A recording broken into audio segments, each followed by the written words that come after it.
Now that Trump is back in the office, the midnight mean tweets are back in effect, and I'm here for it. Y'all remember just a few days ago, Donald Trump, JD Vance were being lectured to by this pastor. Can't even remember her name right now. We'll discover it in a minute. And she went on this rant about how the LGBTQ community and so many other people are in fear of Donald Trump and JD Vance. But the United Spot actually posted a video that depicts what accurately took place. In the name of transgender immigrants, I ask you to have mercy on Do you need some medicine? I need you to put transgenders' lives first! Whoa, is this a church or a Kamala Harris rally? My president, illegal immigrants are not criminals! Then why do they call them illegal? You just hitting them back to back. I'm sorry, I'm listening. Illegal immigrants are not criminals! Then why do they call them illegal? Building the wall will violate the rights of all the illegal immigrants! That's exactly why I'm building the wall! And just exactly what are you gonna do to help the transgender community, you monster? I'm gonna make mental institutions great again! Hell yeah! Settle down, you dingbat! This chick is bonkers! Yeah, she should come with a warning label. There are gay, lesbian, and transgender children! Keep our children's name out your mouth! You racist! Can somebody shut this bitch up? Mercy on the transgenders and illegals, you racist! Can you shut the fuck up? Yeah, shut the fuck up! I'm down here trying to come up with new ways to make America great again, and you're up there looking like the keynote speaker of a which bathroom do I pee in convention. Excuse me! You're excused! I have never! You've never what? Made a rational thought on your own or gone 2 seconds without having a panic attack? Oh my God. Oh, how dare you! This is church, and you don't belong here. Why don't you go screaming to a pumpkin, you doofus? Yeah, you doofus. Kamala should have won, you psycho! Knock, knock. Who's there? Go yourself. Yeah, go yourself. Calling the police! Good. You're gonna feel right at home in that straitjacket. I'm a bitch! No, you're an activist and a freaking nut job. Jeez, it's like listening to Rosie O'Donnell taking a Oh my gosh. Roasted. I mean, he honey nut roasted that woman. Oh my gosh. Shout out to United Spot. Always throwing up some really hilarious content. Make sure you guys definitely go show them some love and follow them. Somebody said I thought it was Merrick Garland in drag. Merrick Garland in drag. Wow.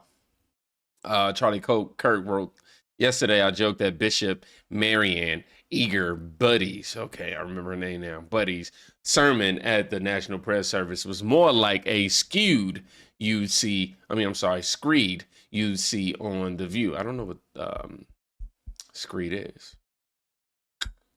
More like a screed you see on the, I got to look that up. So fittingly enough, today Bishop Buddy literally went on to The View where she told Joy Behar that her moralizing lecture in support of open borders and child mutilation was a call for unity.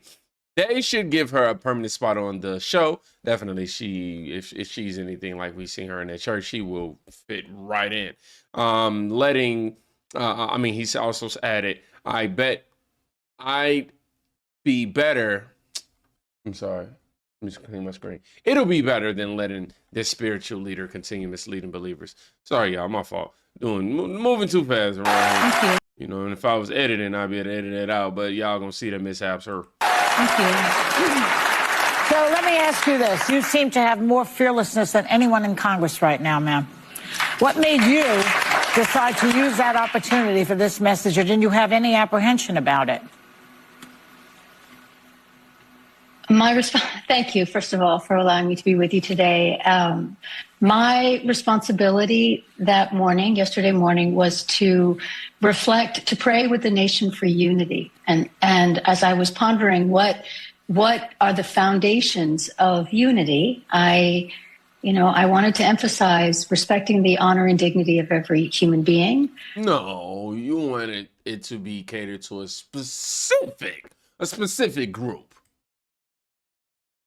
Basic honesty and humility. And then I also realized that that unity requires a certain degree of mercy and compassion and understanding. And so knowing that a lot of people, as I said, in our country right now are really scared, I wanted to take the opportunity in the context of that of service for unity to say we need to treat everyone with dignity, and we need to be merciful. And I was trying to counter the narrative that is so divisive and polarizing, and in which real people are Well, you quite literally added to it, in my opinion. being harmed. Okay. You know, Bishop, I was struck by your tone. You were so gentle. You were so respectful. You were very demure and very mindful. And I'm finna stop it right there. What is demure? What is this word demure? I've been hearing coming around. What demure? Oh my gosh. What explanation was this? I mean, if I'm being honest, I'd take it with a grain of salt. She was there to express her concerns towards Donald Trump and JD Vance and invoke her own personal fears onto JD Vance and Donald Trump, and continue the gaslit rhetoric that they're somehow out to get trans people, transgender people, or gay people to some degree, which is just not true. All that we're saying as Americans is we don't want all of these ridiculous, tactics to be integrated into human society. Like the idea that there are more than two genders.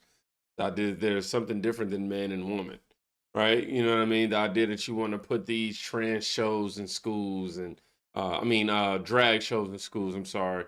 You want to do all this nonsensical stuff that can be you, do what you do, but like, yo, keep that stuff away, bro. Like, it's a time and a place, right? And y'all forcing it on people is all we saying we don't agree with. Laura Luma posted Trump's response. She added, President Trump slams the Trump-hating woke bishop in D.C. who disrespected him at the National Press Service yesterday. The so-called bishop who spoke at the National Press Service on Tuesday morning was a radical left hardline Trump hater. She brought her church into the world of politics in a very ungracious way. She was nasty in tone and not compelling or smart. She failed to mention the large number of illegal migrants that came into our country and killed people. Many of them were deported. Many were deposited from jails and mental institutions. It is a giant crime wave that is taking place in the USA apart from her inappropriate statements. The service was a very boring and uninspiring one. She is not very good at her job. She and her church owe the public an apology. Like there's a part 2 on here, but I don't see it attached to it. And of course, this right here is where Laura posted Buddy donating to, I believe, Obama campaign. Yeah, she's an Obama donor. Yep. Not smart or compelling. He definitely said that. So yeah, that's what we got from Donald Trump. Donald Trump responding to that BS, in my opinion. Moving forward, though, Cashapp just posted in June of 2020, following an incident where rioters in Washington, D.C. set fire to a church she's responsible for. Bishop Marion Buddy went on PBS and blamed President Trump for inciting the unrest. So she got some history with Donald Trump, basically. We are upset about the fire as well, but that is not our primary focus. Our primary focus is the fundamental reasons behind the protests in our country right now.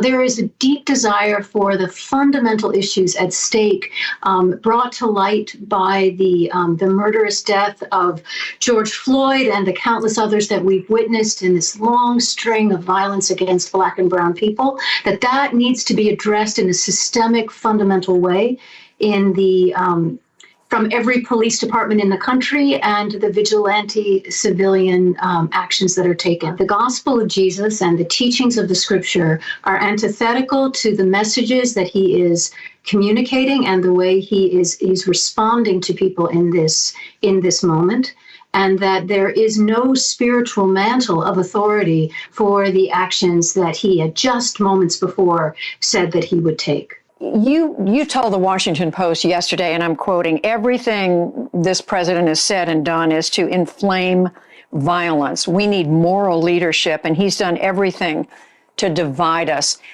Is there any way to begin to heal this breach that you're describing? Well, we see examples of people attempting that across the country.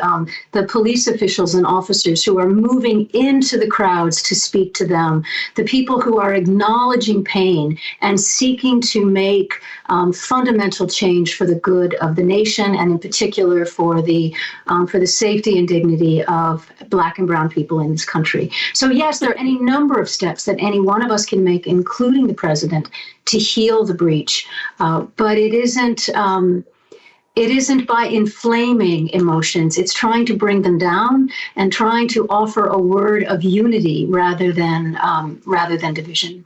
Oh, unity. This is the same message she's been preaching 5 years. Okay, so you can tell from this clip, which was 5 years ago, that she don't like Trump. She equates everything to Donald Trump. Now, I will give her this. She's not like speaking in a vicious avowal kind of way. However, that doesn't mean that her intentions aren't that of vicious avowal. If we fast forward up to what took place with Donald Trump recently with her. Like, come on, y'all. Like, shorty, that ain't the time or the place for that. You in church, and on top of that, your congregation should be raising an eyebrow at that. Colin Rugg posted the liberal activist bishop who told Trump to show mercy to LGBTQ plus kids, says she called out the president because it was her responsibility to counter him. Colin added, your responsibility is not to turn a sermon into a political debate. Bishop Buddy joined CNN to double down on her comments from earlier. Appreciate your time and your tone there, so serious and genuine. You see him, he's stone-faced, he then looks down, but he's listening to every word you say. As you made that personal plea to him. Personal, yes. Were you looking at him in that moment? What kind of response were you perhaps hoping for in that moment? I was looking at the president because I was speaking directly to him. I was also, frankly, as you do in every sermon, speaking to everyone who was listening through that one-on-one conversation with the president, reminding us all that in the people that are frightened in our country, the two groups of people that I mentioned are our fellow human beings, and that they have been portrayed in all throughout the political campaign in the harshest of lights that I wanted to counter as gently as I could with a reminder of their humanity and their place in our wide. We're not against somebody whom feels like they can dress. Look, we're not against somebody dressing the way they want to dress or having their own sexual preferences and things of that nature. What we're against is trying to force these things upon people. That's all. Wider community. And I was speaking to the president because I felt that he has this moment now where he feels charged and empowered to do what he feels called to do. And I wanted to say, there is room for mercy. There's room for a broader compassion. We don't need to portray with a broad cloth in the harshest of terms some of the most vulnerable people in our society who are, in fact, our neighbors, our friends, our children, our friends' children, and so forth. So you spoke, I like how you use the word gently, because it was gentle. I mean, it was intense and passionate, but yet it was gentle. It was not ugly or confrontational. Wouldn't expect it to be, but these are hard things to talk about in that context. You spoke obviously about undocumented migrants, also the LGBT community, the two communities you're talking about. I wanted to play a little bit more of what you said, and also, again, the president's reaction. I'm sorry, I can't take no more. A little bit what she said. This gentle voice is starting to annoy me. But Eric Dalter, how you say that? Daugherty actually posted this statement that I think is powerful. What an idiotic statement. Trump's rhetoric was not about trans people themselves, but the injection of it in every facet of society. And his harsher rhetoric on illegals were primarily geared toward the violent criminals and cartel members.